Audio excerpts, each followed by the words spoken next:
Hello and welcome to my YouTube channel. Regular viewers will know I review many photographic, audio and video related products. Today isn't a review because I don't actually have a product in front of me to review. It's a thoughts video, what I think about the new Nikon Z5 and would I be purchasing one. And that is something that I looked at when I first saw the Z5, and I can tell you up front, I won't be investing in a Z5, well, I don't think I will be, because I already own two of the Nikon Z6s. Two of my favourite, well, it's one camera, but two versions of it. Two of my favourite cameras I've ever purchased is the Nikon Z6, and here it is fitted with the f4 24-70 Z-mount lens, and it is a fantastic lens. I've used this extensively over the last 12 months. I've used it for taking photographs. I've also used it for all my videos, my YouTube channel. Although saying that, recently I've switched back to Sony for producing a video to my YouTube channel because there's certain features that the Sony APS-C range has that the Z6 unfortunately can't compete with. But that's a separate video I've done. You'll find that on my YouTube channel, and it isn't to do with visual quality or audio quality, I can assure you of that, because the Z6 excels at both. The audio amps in here are great and the video quality is great. Now, there's a few reasons why I won't be investing in the Z5, because it is a downgrade to the Z6. Although saying that, the image quality I suspect is still going to be, you know, way up there. It's still going to be absolutely excellent. Now, I'll quickly go through why I love the Z6 and why I won't be investing in the Z5. The Z6 has the same pixel count sensor, 24 megapixel, but it's a BSI sensor, so it's a backside illuminated.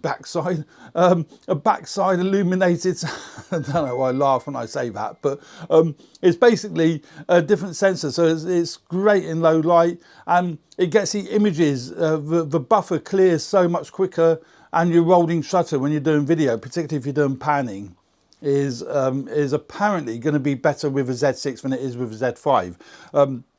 That's one thing. The other thing is, the predominant thing for me why I wouldn't invest in a Z5, although there might be one tempting feature of a Z5 that does interest me. The one major factor why I wouldn't be investing in the Z5 is its 4K crop.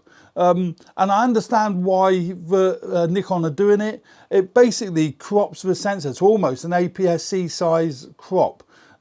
So when you've got like the 24-70 on, for sake of argument, the widest won't be 24. It's going to be 30 something, whatever it is. And I don't know, I can't remember exactly what the crop is because it doesn't say it on the spec sheet. Where with the Z6 you get a full sensor readout, so whatever lens you put on you will get that full readout. So that's the major factor why I wouldn't be investing in the Z5. I know why they've done it. They've done it to keep the cost down, to make it as an entry-level camera, and I think there's a lot of logic to that. And it'd be a great B camera. For one of the fact I've got two of these, it would be a great B camera, but that's the Z6 that I've got here. Now, the other thing with Z5, it's going to have, well, no, it's not going to, it has got two SD card slots.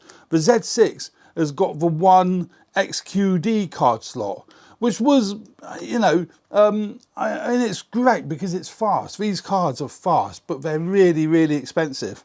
And as you can see, that's a 64 gigabyte, he says, as he drops it, that's a 64 gigabyte XQD card, and that just slots in the one card slot in the side of the Z6, where with the Z5 it's going to have two SD card slots, and I think that's great because SD cards are a lot cheaper than what XQD cards are. On the side here you've got your headphone jacks, you've got your mic jacks, just as the same as you're going to have on the Z5. Mini HDMI out, which is much better than the micro HDMI out. And the other thing with the Z5, it's not going to have the panel on the top plate here. You see that top plate's got the panel that shows you aperture, shutter speeds, battery condition and what have you. It's just got a mode dial, where on the Z6 a mode dial is over on the left hand side, as you can see there. I don't think there's, you know, I don't use this. I do use this panel on the top, but I don't use it extensively. So that to me isn't a big deal. It's the 4K crop that concerns me. Most of my cameras I use for filming as opposed to photography, ironically. And that's, you know, these are great hybrid cameras, and you know that would concern me, the 4K crop, because the other thing is, if you're taking photographs and you want to take a quick video clip, when you switch to video mode, it's going to crop in, so the actual composition is going to be completely different to what you were looking at when you were taking photographs. So that to me would also be a concern.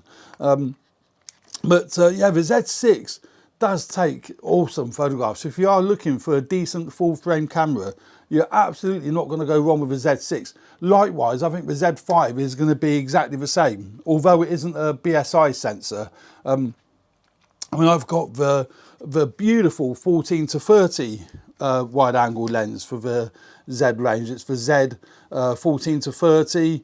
You see they're denoted on the side there. Z 14 to 30, great lens. And you know, I've taken some great images with that lens. These are images I've taken with, well, just a few of my favourite images taken on the Z6. Not necessarily the 14 to 30 lens. It could have been the 24 to 70, you know. And it's a fabulous system. And I really do wish Nikon tremendous success with this system, because I think it's a great system. I think it's maturing now, and it's starting to grow into a fabulous system with fabulous image and video quality.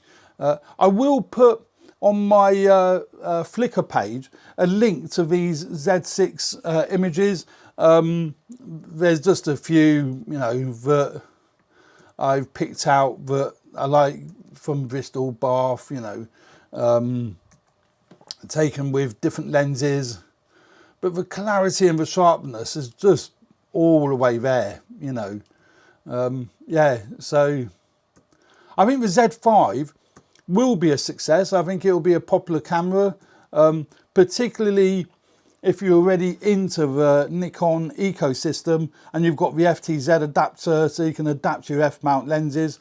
I think the Z5 will prove to be a really successful camera if they can get the price point right. I still think it's a wee bit high at the moment, but the fact that it's got 2 SD cards makes it a compelling camera for wedding photographers, event photographers that need that redundancy, that need that backup.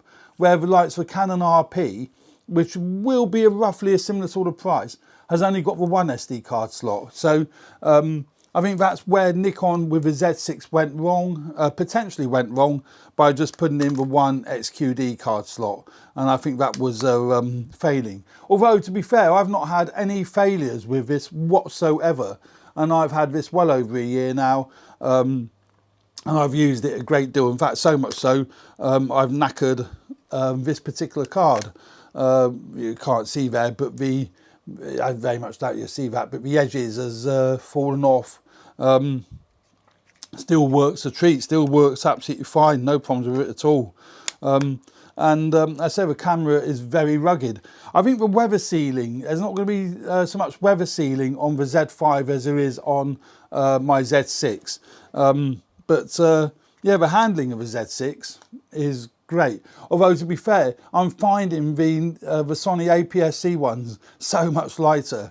And I've got a hernia, so, you know, it's really painful when you're out and about and you're carrying heavy kit with you. That's another reason I've kind of gone over to the Sony APS-C range, because they're just a lot smaller and a lot more compact. But I still use the Z6s for certain applications, and I won't be getting rid of them, you know. So there we go, yeah, that's the Nikon Z6.